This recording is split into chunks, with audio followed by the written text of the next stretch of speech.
Well, hello YouTube, it's me, Fortmaster, and welcome back to another game theory reaction, and, one whose title I'm hoping is just very, very blatant clickbait, hopefully. Today's reaction is the end of Mascot horror. Geez, I hope not, because that would really kind of spell the end to game theory, really, just because that's sort of their, for lack of a better term, their bread and butter for a number of years now, for a lot, actually, since FNAF came out, probably, at this point, a decade, basically. So again, something like that, a title like that just screams massive clickbait that's kind of misleading, or, something of that nature.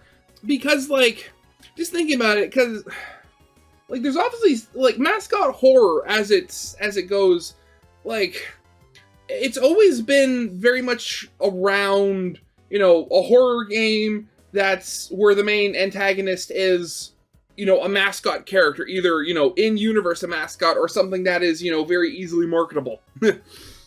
So, again, what could they possibly be talking about? Because, from what I've seen, there's still a lot of those popping up. So, yeah, really just going to get into this video then, just to see what the video is actually going to be about. So, I mean, yeah, might as well get this thing started. So, yeah, of course, as always, original videos linked in the description if you haven't seen it for some reason. Corner video will lead to my film theory reaction. And yeah, if you like this video or any other video that I make, I'd very much appreciate it if you gave the video a like and subscribe to my channel, because my main goal for this year is to hopefully hit 5,000 subscribers, and at the current rate I'm going, I'm literally almost there. And, God, I'm so close, and honestly, it's thanks to every single one of you that thinks my channel is worth subscribing to.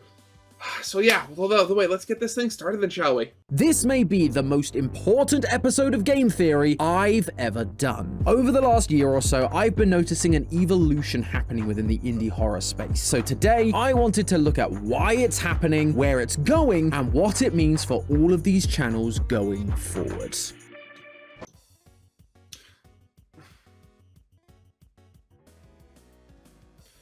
Okay, so for game theory and possibly film theory, I could potentially see, the end of Mascot horror being a big deal. Food theory and style theory? I mean, granted, those are channels I don't watch that much, so I don't see if they do a lot of, Mascot horror themed videos, but I wouldn't think that they'd be ones especially hard hit by it. Hello internet! Welcome to Game Theory, the channel that stares into the abyss and asks, "Hey Abyss, you good?" But today, loyal theorists, I have one simple question for you. Why has indie horror gotten so dark? That might seem like a funny question coming from me, the guy who literally talks about dead kids and serial killers at least twice a month, but to me, it feels like over the last year or so, there's been a definitive shift in the indie horror scene. While we're still getting our generic walking simulators with creepy childhood mascots, or the 157th version of Ban Ban, we've also seen an influx of horror games that are darker, more twisted, and quite frankly, traumatic. Oh god, mouthwashing, yeah, I haven't played that one, but I have seen some really weird stuff from that one. Bad Parenting, never heard of that one before.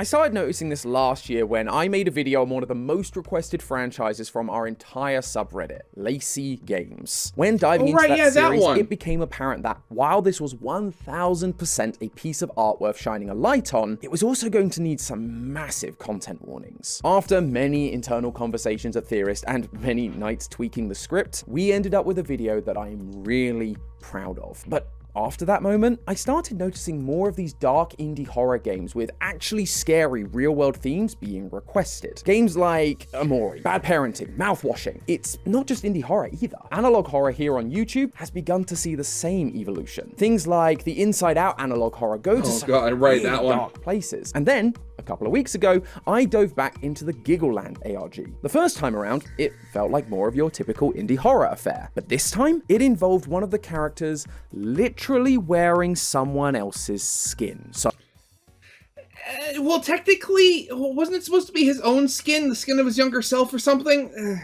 Afterwards, I took a short break and began to ask myself why. Why does indie horror seem to be getting bleaker and bleaker? How did we get here? And where is it going? So today, I wanted to pull out a little bit and look at the meta of the indie horror scene, to shine a light on why games have been getting so dark, what it means for the future of the genre, and inevitably, this channel.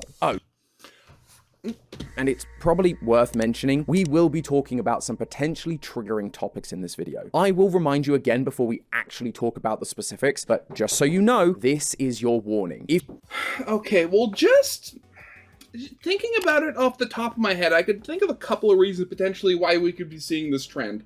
I mean, for one, it could literally just be, you know, styles changing. You've had for years Mascot horror kind of being, while technically being horror, it's kind of been on the safe side of horror, and you could have had, you know, a generation of people grow up with that, and now they want to create, and they were wanting to push the envelope a little, kind of, you know, make something, you know, actual darker. Or they've seen this previous generation, and, like, while there is horror, there's not really any, like, for lack of a better term, like, real world stakes to them. So they could want to maybe, you know, make it more real, make it more relatable, make it more like, oh, this, like, you know. Alternatively, I mean, and maybe, well, I could see potentially also happening simultaneously, could be just like a form of, like, escalation. Like, we could be in the middle of, like, a horror arms race, essentially. I mean, for example, like, every once in a while, you get, like, an analog horror series or, like, a Mascot horror game that, like, that just, like, blows up. And then all of a sudden you have the creator, whether it's the game or, you know, it's YouTube and it's monetized, you know, they could get a lot of money from that. And whether it was, like, just a cash grab or a project that the creator actually, like, put their heart and soul into, that's still money, and people like money because you can trade money for goods and services. And for the longest time, you know, Mascot horror, again, has been sort of the same. Like, again, for the longest time, like, we didn't really see any gore in FNAF, even though one of the main things of it is children's corpses being stuffed into animatronics. Like, for the longest time, the most we got was, like, in FNAF 1, one of the game over screens has a Freddy suit with human eyeballs coming out of the eye sockets. And that was pretty much it. It kind of started around there. Then it was kind of like Springtrap with him being essentially a walking corpse, but again, that wasn't really it.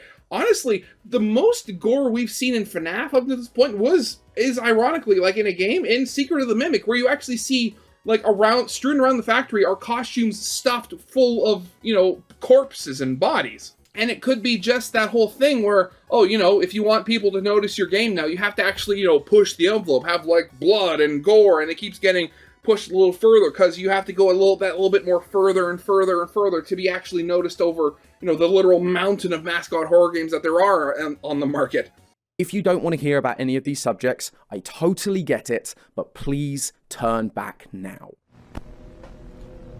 Origins of horror. For as long as there have been stories, there have been horror stories. Ever since cavemen were gathering around fires, there have been tales of monsters and myths that played on our collective fears. Demons, ghosts, scorned gods, alluring monsters, and curses have always been part of humanity's subconscious. They represent the unknown, danger, inequality, and more. If there has been an anxiety humanity has felt, there has been a monster that's personified that anxiety. In a way, this process makes overcoming our fears easier. Dragons can be slain, ghosts can be warded away. Even when horror stories end in tragedy, the process of verbalizing our fears can teach us how to avoid danger in the first place, or it can help us to process the unavoidable. Because of that, horror has always been an ever-adapting genre and a way to reflect widespread societal emotions that the storyteller and their audience are faced with. When it comes to what is considered modern horror, many historians cite Mary Shelley, writer of Frankenstein,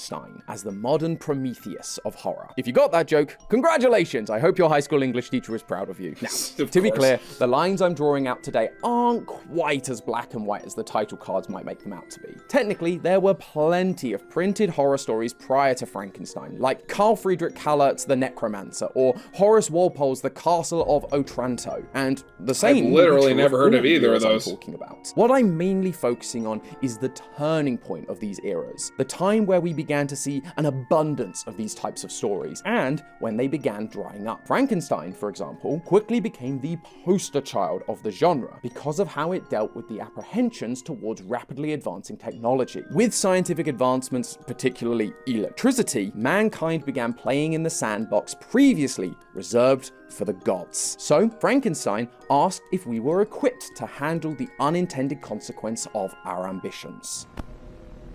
Though also, just going back to Frankenstein, I've watched and read a couple of things talking about the actual story itself, and also this Dr. Frankenstein, the character, he just sucked. The next big movement in horror came at the dawn of filmmaking. In the 1920s and 30s, German Expressionism brought about films like Nosferatu and The Cabinet of Dr. Caligari. These sharp and twisted horror pieces reflected Germany's emotional response to the First World War and the rise of fascism bubbling up within the populace. Likewise, the 40s and 50s produced surrealist films across the globe that evoked the mangled battlefields of World War II. Body horror was popularized during this era, employing a graphic, visceral shock to access that historic, traumatic experience of the war. Atrocities committed across Europe and the severe nuclear devastation in Japan inspired some of the more gruesome and unearthly visuals. And yes, Godzilla in the 1960s, and which spawned its own analog horror series, which actually I haven't heard of in a while. Has it updated at all? 70s, supernatural and religious horror reigned supreme, with films like The Exorcist. Set in Washington, D.C. and released during the apex of Nixon's Watergate scandal, which I learned about recently on GT Live, the film was intended as a direct response to the Vietnam War. In addition to the obvious display of protest in the film, there are more subtle suggestions of the period's history influencing the film. It's not just me. Is there something going on? Why is this audio so desynced? Like, I know I can have, my audio go a bit weird sometimes, but like, I've never had it go this bad. It's not just me, right? Film, there are more subtle suggestions of the period's history influencing the film. The Exorcist. Jeez, okay, was anybody else talking about this? I don't know, something weird is going on here. Exorcist ultimately ends in an exhausting, uneasy draw between good and evil. Although Reagan lives, Father Marin is forced to jump out a window to his death by the demon that once possessed Reagan. This unsettling conclusion mirrored the general uneasiness felt by the American people when the United States troops pulled out of the Vietnam War. During the 80s and 90s, due to the birth of the 24-hour news cycle, America was forced to become more aware of the horrors that were around them, namely child abduction. A few high-profile cases from that time, like the Greeley case of Janelle Matthews, spurred on what became known as the stranger danger panic. The idea of a serial killer hiding among you, ready to pick off any unsuspecting children who were breaking the rules or by themselves, which, if it wasn't obvious, is the premise of most 80s and 90s slasher flicks, like Halloween, Friday the 13th, and Scream.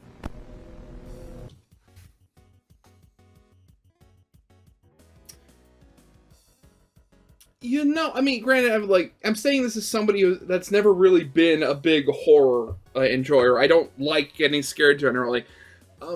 But I, just from cultural osmosis, I know of a lot of these, these franchises and stuff like that.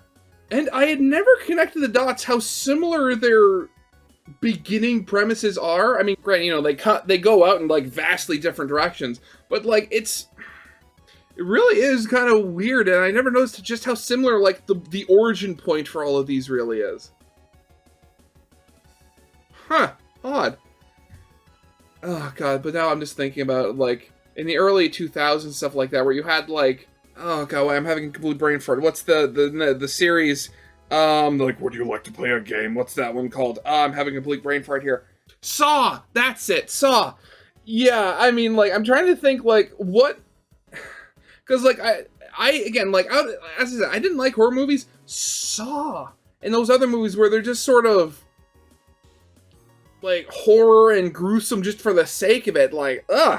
Horrible.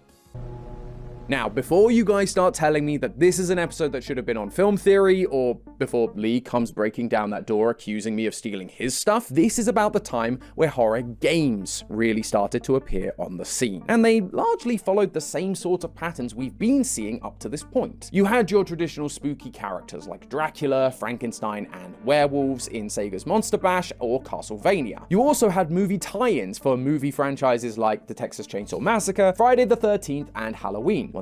Yeah, and a lot of them were made by LGN right here, and a lot of them, well, basically all of the LJN games, they all sucked. Again, sticking to the horror that reflected the reality of the day. And this symbiotic relationship between video games and movies carried on into the late 90s and 2000s. With Y2K drawing near and anxieties about mankind's reliance on technology, horror shifted from slashers to the apocalyptic. With the fear of crumbling infrastructure came the threat of mindless anarchy, aka zombies. And so we got a bunch of zombie-focused media with games like the Resident Evil series and the arcade shooter House of the Dead, and movies like 28 Days Later, The Walking Dead, Dawn of the Dead, and Shaun of the Dead. Turns out the key to a successful piece of zombie pop culture is just adding of the dead at the end of its title. This era also introduced us to the world of Silent Hill, which was a huge game, but it fits more into the psychological horror genre that we'll talk about later. Like I said earlier, not every era is perfectly black and white. Silent Hill was just ahead of its time. It wasn't until the 2010s that video games and movies really began to diverge. During this time, there was a shift in how people looked not only at the world, but at themselves. Mental health awareness for things like depression and anxiety began to climb, and there was a huge increase in young people going to therapy. Movies in general began to reflect this with stories like Funny Story and The Perks of Being a Wallflower, which center very explicitly on taking one's own life, during a period where, sadly, the rates of said action had skyrocketed. Horror movies did the same thing with Black Swan and Nightcrawler, psychological horror movies that showed how an ordinary person could devolve into darkness, and the sinister nature of modern-day media culture and consumerist ethics. Geez, yeah, it seems like so much has changed in all those years, huh? Initially, gaming followed suit, with smaller scale survival and psychological horror games like Outlast, Penumbra, and Amnesia finding success. The thing is though, these games had a problem. While yes, they were psychological, they were also dark, gritty, and oftentimes quite graphic. This didn't really mesh with the new kid on the block that was beginning to pick up steam as a major player in the media landscape, and more specifically, the video game landscape. YouTube. YouTube was becoming the place to watch gaming content from creators like PewDiePie, Markiplier, and some guy called MatPat. I'm messing, of course, although I actually haven't seen him in a while. He's probably enjoying retirement on a beach somewhere. Anyway, YouTube was just... God, yeah, I mean, like, I know the jokes have gone around, you know, about MatPat like going to Congress and stuff like that, but I don't think he's actually running, if I remember correctly.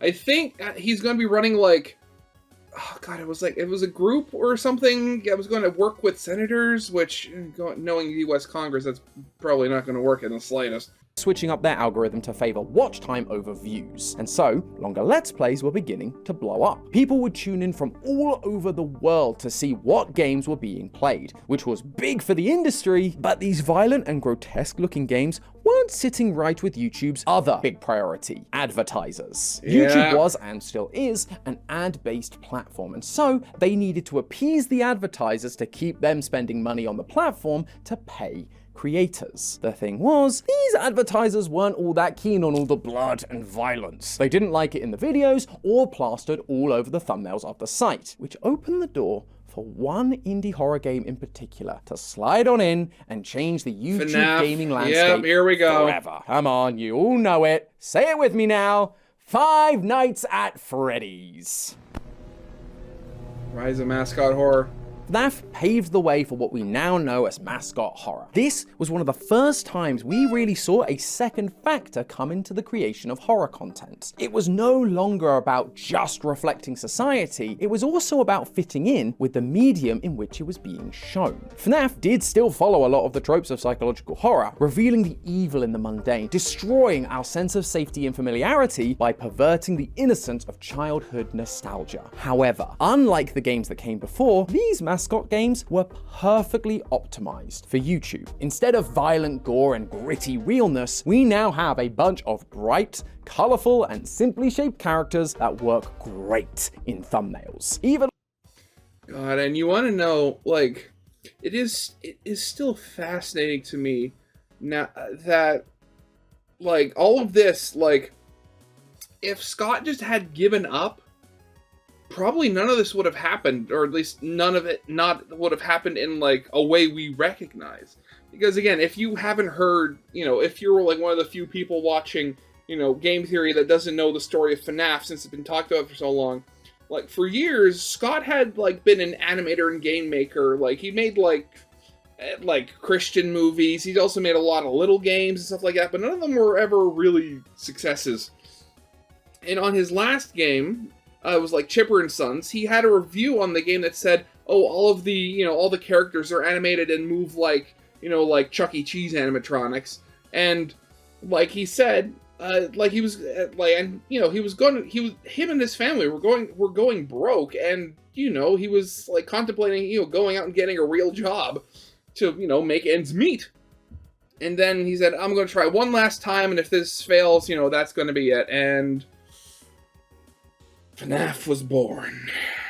But on small scale, you can tell that this is Golden Freddy, you know that this is Huggy Wuggy, and you can see that this is Amanda. They're so recognizable at a glance that anyone scrolling YouTube will know what they're looking at, which not only allows you to play the YouTube game well, but it also plays the advertiser game well. Because at a glance, these characters aren't really all that scary. Their horror is implied based on the incredibly cryptic clues that we have to put together by playing the game. And thus the theorizing community was also born.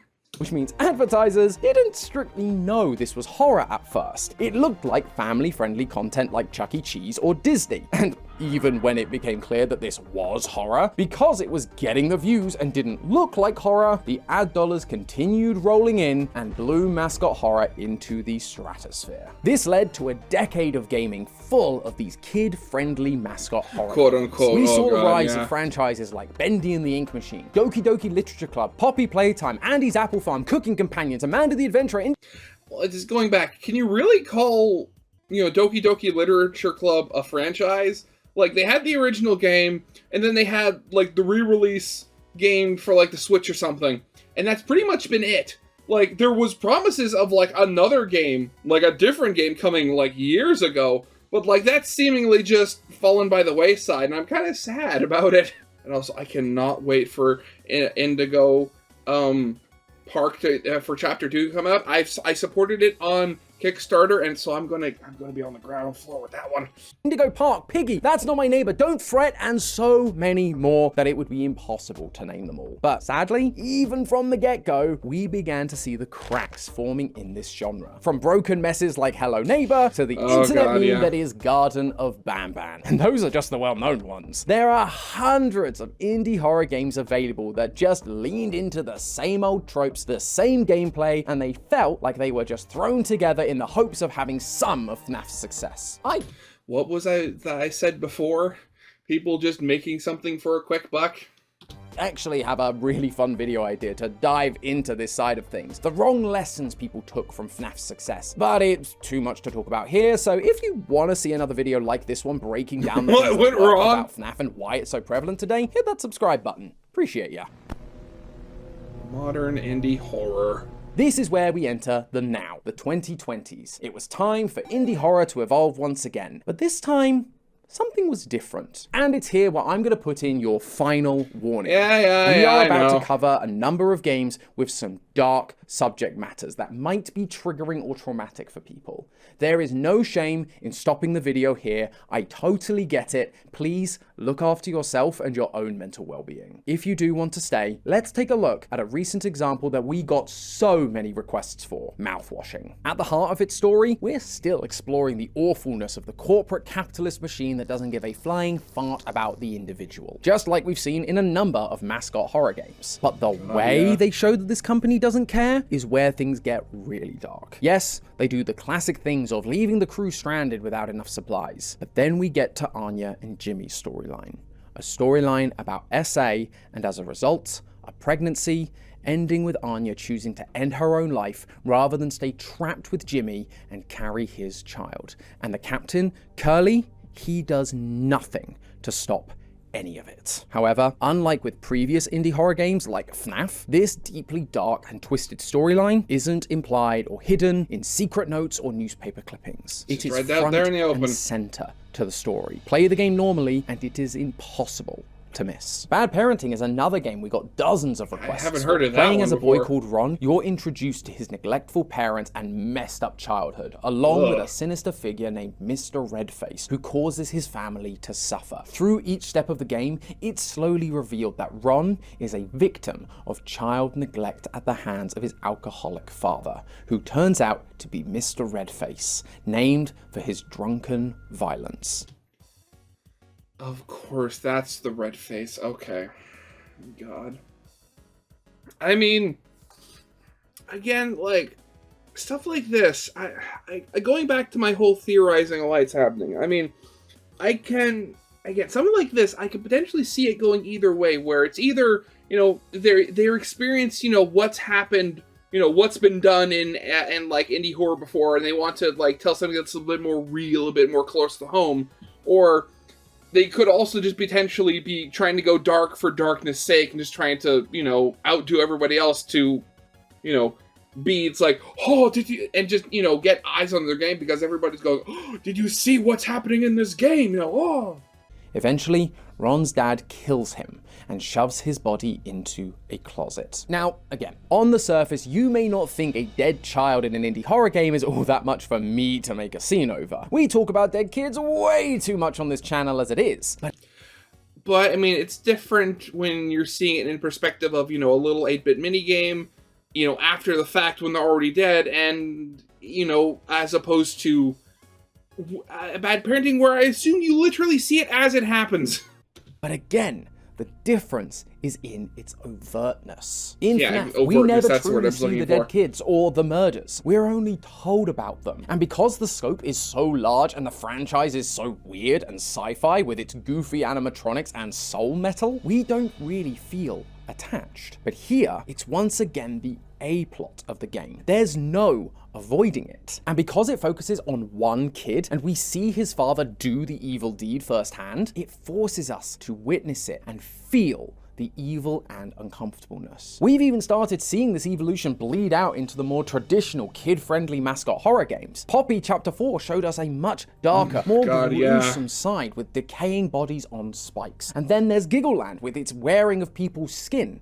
Now, these themes do reflect modern societal fears. With the 2022 repeal of Roe v. Wade, a legal ruling that eliminated the federal right to abortion based on the right to privacy, it's easy to see why we're seeing stories like mouthwashing. The topic of child endangerment is one that was especially difficult to mitigate during the global lockdown in 2020. Children no longer had access to mandated reporters, teachers, doctors, other family members who are likely to notice that something is amiss and report it to the proper authorities. Even the ideas of cultism and religion in things like Giggle are part of the same societal fears, from the people who grew up in these environments now trying to deconstruct them and figure out what happened. That all matches with what we've been talking about. Horror media is an ever shape-shifting beast, evolving and morphing to reflect the real-life horrors happening all around us at any given time. But you see the difference from the previous evolutions, right? Rather than this evolution being solely driven by shifts in societal fears, the main driving force is actually the additional element. YouTube causing the rise of Mascot horror has led to an oversaturation of the market. The storylines and jump scares just aren't cutting it anymore. Horror fans have become increasingly desensitized to those classic tropes that used to scare the pants off of them. A simple jump scare in a long spooky hallway? That isn't enough to get your adrenaline pumping once you've played through the same scenarios countless times before. And so, a new element has been added to the equation. Rather than the platform affecting the change, we're seeing a rebellion against the cookie cutter, low quality,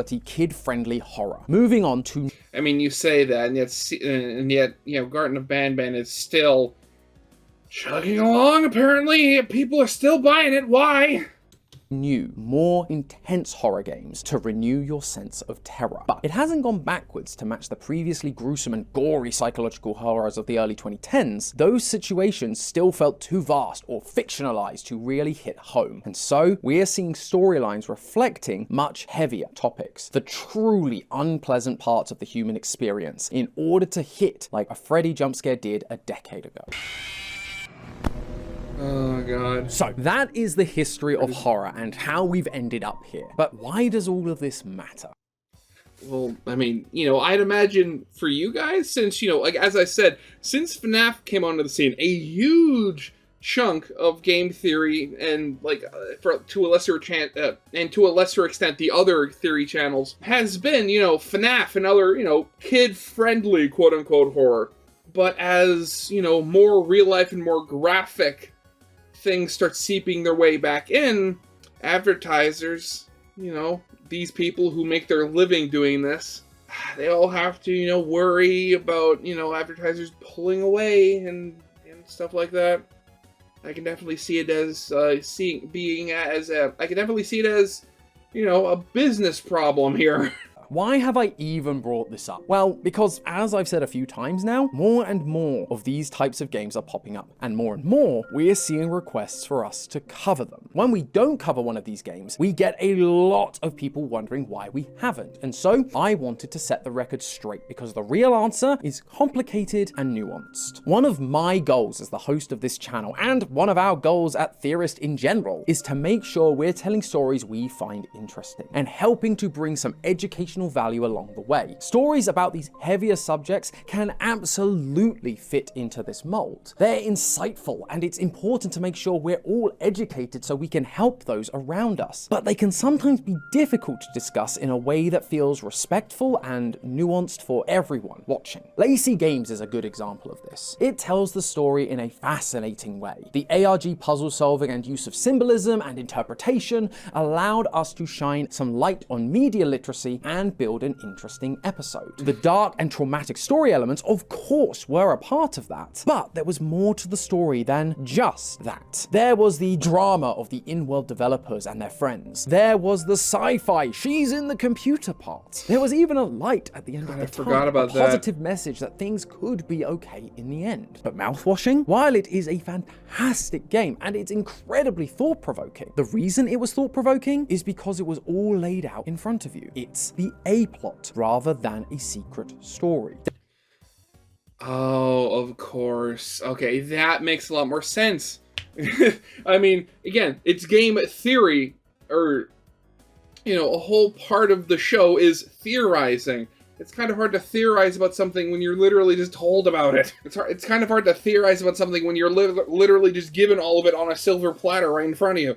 And at that point, then you're basically just regurgitating the story and just laying out each bullet point after a bullet point. And at that point, you're basically just super horror bro. Which, that's his shtick. Don't keep away from his shtick. Therefore, to keep everyone on the same page, we would have to talk about it right at the start of the episode. There's no lead-in, no way to soften the blow, and no easy way to give you guys an out if you need one. Plus, if we tried to skirt around the subject, it would feel odd, because it is the focus of the story. So any more discussions I could have about it would always come back to that plot line. And to ignore it would be to dismiss the core point of that story. And to top it off, the ending is just as dark. There is no light at the end of the tunnel. That's the point and what makes the story so powerful. But it can also make the entire video I make just as upsetting. And as a creator, that clashes with the responsibility I have to you guys. We're surrounded by real stories of violent crime from every facet of media, whether it's Twitter, true crime podcasts, news stories, wherever. And it's important to listen to victims' stories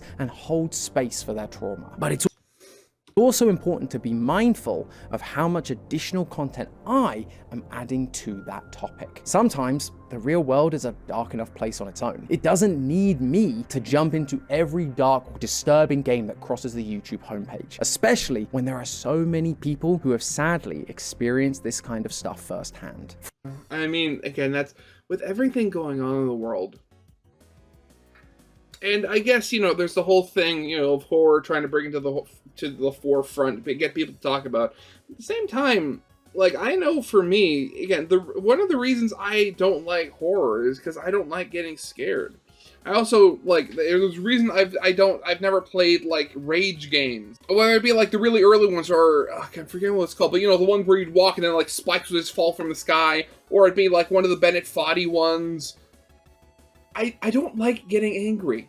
As it is in my life, I already have enough to worry about. Whether it's something as little as just making sure that this video is going to be edited and rendered out by the time I publish it on a computer that's nearing probably a decade old at this point. Or, you know, it's just general life stuff. I mean, like, I know that, you know, I would imagine the same thing goes to, you know, people. I go to YouTube and other things like gaming to forget and to relax. I mean, I get that there are people that like playing horror, but I'm not one of them. There's a reason I very much limit what I look up on like Twitter and stuff like that, because again, like it so quickly just devolves into stuff that is just downright depressing. For a lot of people, this show is their safe space, away from all of that awful stuff that they're seeing or experiencing. And I want to respect you guys and take that seriously. I recognize that there are a lot of people that haven't dealt with or are currently dealing with trauma. And so if I talk about every one of these games as they come out, it means constantly reminding them of that past hurt, making this less of a safe space for them. At the end of the day, we're an edutainment channel built on exploring the physics of Mario, and a lot of our community are younger people. So talking about real, hardcore trauma isn't what people have come to expect from us. That doesn't mean we will never talk about these stories. As I said, they are important, but when we do, we will always give a warning like we did with Lacey Games. And we likely won't cover them all that often. I mean, just look at the gap between Petscop and Lacey Games. And the reason I'm not cutting these out altogether is because I also recognize there's a flip side to this coin. Some people want to see stories like this because it shows that they aren't alone in their experiences. And for developers, making these games can be a means of self-therapy, helping themselves to process their experience to come out the other side. If that is you, please don't stop making these games. If making a game like this is helpful for you, make it. And if you really want to see us cover one of these darker topics, let us know in the community tab, in the comments, on the subreddit. All I ask is that you bear in mind the things we've talked about today. While you may enjoy this type of content, or maybe it helps you process, there may be people in this community who don't want to be subjected to that. I'll keep doing my part too, checking the suggestions and keep weighing up the stories we want to tell and how often we want to tell them to make sure that we represent everyone in this community. Yeah, so what's next? That's kind of... The good news is, this discussion, this process we're talking about, it's not something that's gonna be forever. Like all eras of horror, this too shall pass. Eventually, we will see Mascot horror die off.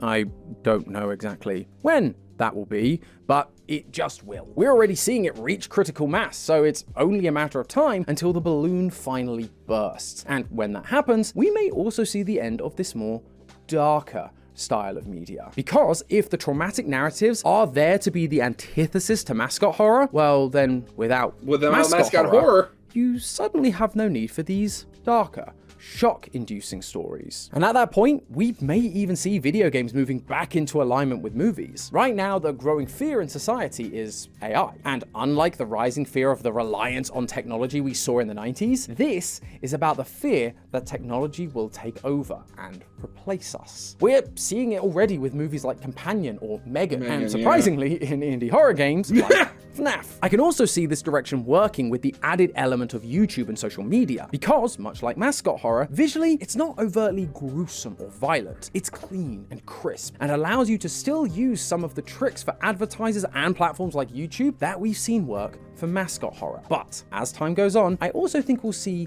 another shift. One that will almost be like a resurgence of what we saw in the 20s and 30s. Host of Film Theory Lee told me about a friend's kid he spoke to recently, and how they'd had a nightmare because their friend on the schoolyard had told them that World War III was gonna happen and they didn't want to die. That is a very real fear being felt by the younger generation due to the political climate across the globe right now. And so, when they grow up and start making games and movies, I can also see us returning to that state of mind, using more traditional style monsters with special powers and high intellect to represent the people and governments we're perceiving as plunging the world into chaos, just like we saw in old movies like Nosferatu. Oh, well, would you look at that? Maybe this change will happen sooner than I thought. It is evolving, just backwards. But hey, that's just God, a that's theory. An old joke. A game theory! Thanks for watching. I feel sorry for the kids nowadays. Because I remember over the years, like, I've seen, the quotes on, like, Twitter or whatever saying, oh, World War III. Like, I've seen World War III trend on Twitter more times than I can literally count. And this is a saying as somebody that likes World War II and World War I, or at least the aesthetics of them. Like, I like the machines and the stuff, even though, the actual, war itself is, obviously horrible. Though, I mean, at the same time, I also don't have, when it comes to World War III, I don't have much to worry about when it comes to being drafted, unless things get really bad. The world sucks, and I really hope it starts getting better soon. And yeah, at the end of the day, all we can do is try and hope. But yeah, so for now, that's going to be it for now. So, I hope you guys liked. If you did, leave a like, subscribe if you have not, and I'll see you guys next time. Goodbye.